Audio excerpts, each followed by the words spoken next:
السلام علیکم and good morning all of you. ہماری اردو کی درسی کتاب کے صفحہ نمبر 69 پر ہمارے پاس نظم موجود ہے. نظم رات نظم کی پڑھائی کر لیتے ہیں. گیا دن ہوئی شام آئی ہے رات، خدا نے عجب شے بنائی ہے رات. نہ ہو رات تو دن کی پہچان کیا، اٹھائے مزہ دن کا انسان کیا. ان دو اشعار میں شاعر کہہ رہے ہیں کہ دن چلا گیا، شام ہوئی اور اس کے بعد آئی رات، اور اللہ نے کیا عجیب سی شے بنائی ہے رات کہ رات آتے ہی انسان آرام کرتا ہے، سکون حاصل کرتا ہے. کہ اگر رات نہ ہو تو دن کی پہچان نہ ہو.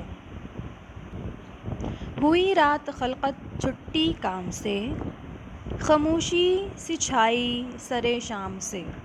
خلقت کہتے ہیں عوام کو کہ جب رات ہوئی تو ہمارے کام سے چھٹی ہو گئی، اور خاموشی یعنی خاموشی ہو گئی سرے شام سے، جیسے ہی شام ہوئی تب سے ہی.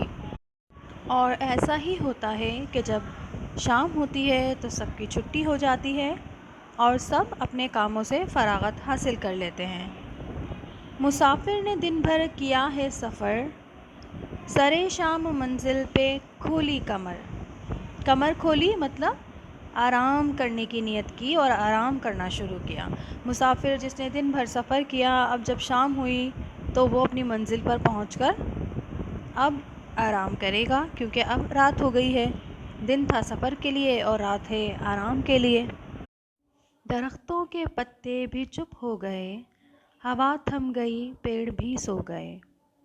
یعنی درختوں کے جو پتے پورا دن تیز ہوا چلنے کی وجہ سے سرسرا رہے تھے، شور کر رہے تھے، وہ بھی خاموش ہو گئے کیونکہ ہوا تھم گئی.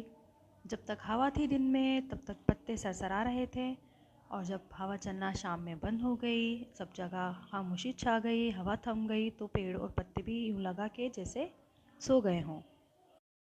اندھیرا اجالے پہ غالب ہوا، ہر ایک شخص راحت کا طالب ہوا.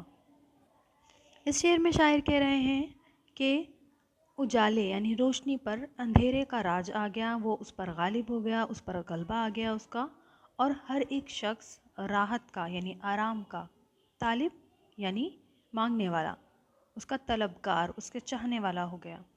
یعنی جب اندھیرا ہو گیا تو اجالا ختم ہو گیا، اور ہر ایک شخص اب آرام چاہ رہا ہے، ہر ایک شخص کو اب سکون چاہیے، راحت چاہیے، آرام چاہیے. کسان اب چلا کھیت کو چھوڑ کر، کہ گھر میں کرے چین سے شب بسر.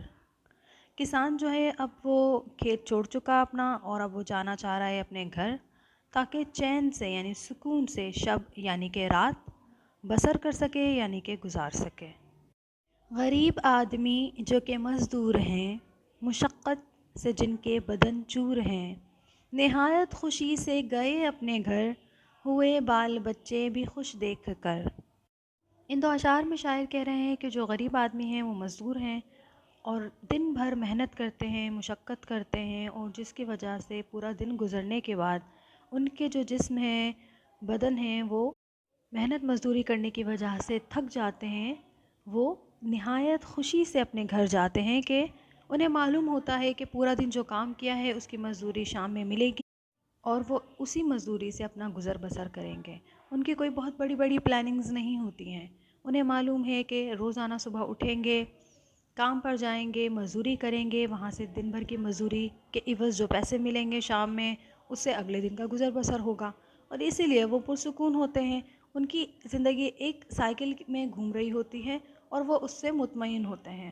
اسی لیے وہ بہت خوشی سے اپنے گھر گئے، اور بال بچے یعنی ان کے جو بیوی بچے تھے وہ انہیں دیکھ کر خوش ہوئے. گئے بھول سب کام دھندے کا غم، سویرے کو اٹھیں گے اب تازہ دم. یعنی جب رات ہوئی سب اپنے اپنے گھر گئے، پورا دن کام کیا، اب تھک ہار کر جب گھر گئے ہیں تو اب آرام کریں گے.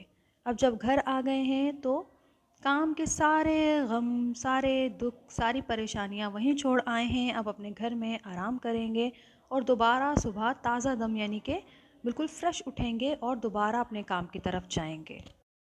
کہاں چین یہ بادشاہ کو نصیب، کہ جس بے غمی سے ہیں سوتے غریب.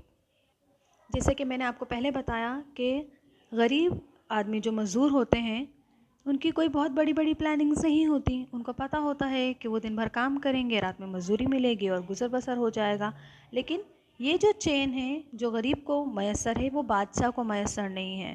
جس بے فکری سے غریب سوتے ہیں اس بے فکری سے بادشاہ نہیں سو سکتا کبھی بھی. اس نظم کے شاعر مولوی اسماعیل میٹھی ہیں اور اس نظم میں رات کی اہمیت کو اجاگر کیا گیا ہے اور بتایا گیا ہے کہ اگر رات نہ ہو تو ہمیں دن کی اہمیت کا اندازہ نہیں ہو سکتا، اور جب رات ہوتی ہے تو انسان جو دن بھر کے تھکے ہوئے ہوتے ہیں وہ آرام کرتے ہیں اور دوبارہ جب اگلی صبح ہوتی ہے تو تازہ دم صبح اٹھتے ہیں. اس طرح زندگی کا چکر چلتا رہتا ہے.